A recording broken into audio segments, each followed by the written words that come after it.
voudrais revenir sur certaine sociologie du cinéma. Je trouve regrettable qu'on ne traduise pas correctement le nom des films.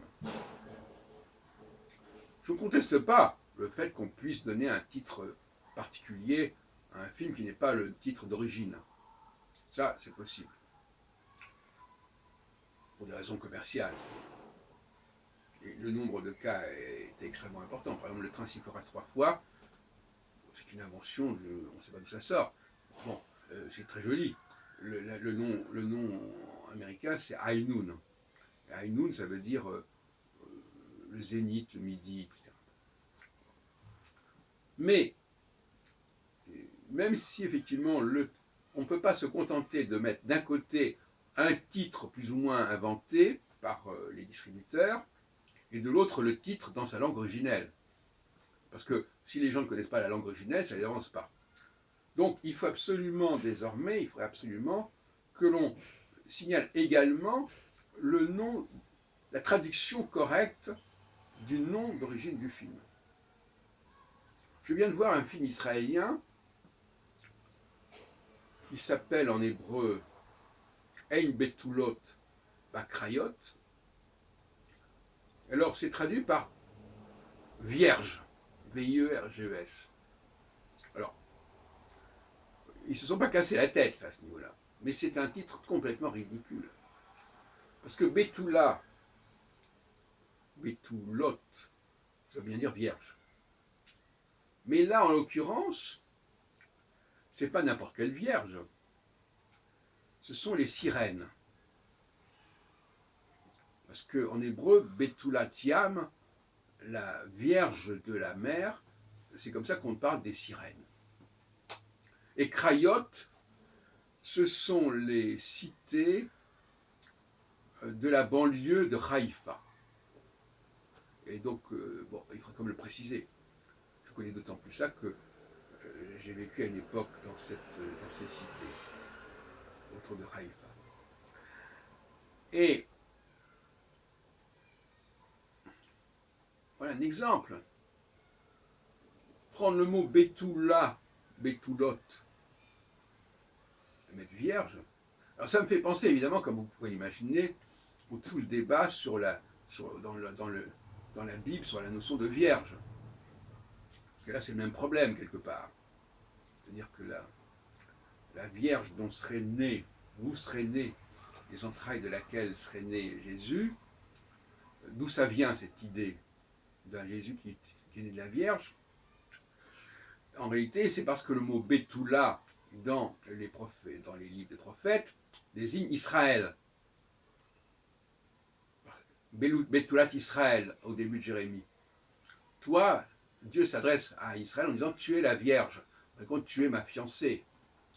D'ailleurs, dans l'office du vendredi soir, on ne fait que parler de ça. Hein.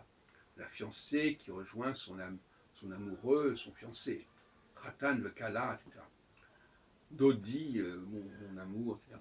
Donc on sait très bien que le judaïsme est très marqué par l'amour de Dieu, sinon l'amour des hommes. Et par conséquent, voilà, Betula, oui, ben Betula, ça peut vouloir dire plusieurs choses, n'est-ce pas? Et si on ne précise pas, ben c'est n'importe quoi. Donc finalement, Betula d'Israël, c'est quelqu'un qui va sortir du peuple hébreu et pas celui qui va sortir d'une vierge. Donc là, il y a des contresens plus ou moins délibérés. Mais pour revenir à notre sujet cinématographique, je dirais que parfois les traductions font problème, bien évidemment. Soit on ne traduit pas, ce qui n'est pas forcément une solution, parce qu'on va garder peut-être en anglais, mais on n'aura pas compris ce qu'il voulait dire. Parce que si on laisse les gens comprendre comme ils peuvent, avec leurs petites connaissances linguistiques, on ne va pas très loin. Et si on traduit, on met un autre titre que le titre d'origine, on trahit, traducteur, traître, traducteur, on trahit, quand même, c'est quand même important. C'est comme un ouvrage qui paraît sous un titre qui a été donné, on a pris un certain titre pour le désigner, l'auteur a pris ce titre, et puis on met un autre titre que celui qui a dit. Bon, très bien, mais à condition de préciser quand même quel est le titre d'origine. Autrement, on ne comprend pas. Voilà, donc c'est assez fâcheux, cette façon de fonctionner. C'est contre-productif. En crayot, en betulot ba crayot, c'est assez amusant. Ça veut dire, c'est vrai qu'il y a un jeu de mots. Il n'y a pas de vierge dans les cités, Haïfa. On pourrait le comprendre, il y a un jeu de mots un peu douteux, comme c'est-à-dire qu'aucune femme n'est vierge dans ces régions-là. Vous savez, c'est comme la plaisanterie qu'on faisait autrefois. Qu'est-ce que c'est qu'une femme vierge? C'est une fille de 12 ans qui est très laide. Bon, peu importe. Mais, donc il y a un jeu de mots. Est-ce que ce jeu de mots était pensé comme ça par l'auteur? Probablement.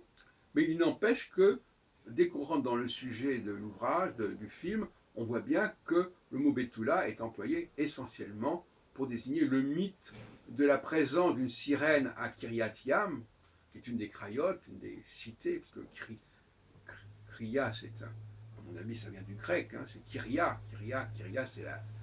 Kyrie, c'est le domaine, le Seigneur, c'est le domaine. Ouais. Moi-même, d'ailleurs, j'ai passé une après-midi à Kiryat Yam il y a quelques années pour me bronzer près de la mer.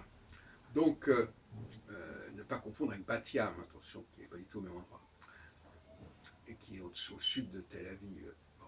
Et d'ailleurs, la fille, constamment, dans l'héroïne, elle veut tout le temps aller à Tel Aviv, donc ça veut dire qu'on n'est pas à côté de Tel Aviv. Enfin, tout est relatif en Israël, parce que les distances sont quand même assez courtes, mais enfin, les distances sont courtes, mais les moyens de transport sont problématiques, donc finalement, même des distances qui sont courtes pour nous en France sont grandes.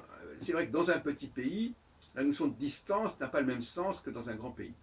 Et les moyens de transport ne sont pas les mêmes, parce que finalement, on peut passer autant d'heures à faire 50 km dans un pays donné, et on mettrait une demi-heure dans un autre pays. Bon, peu importe.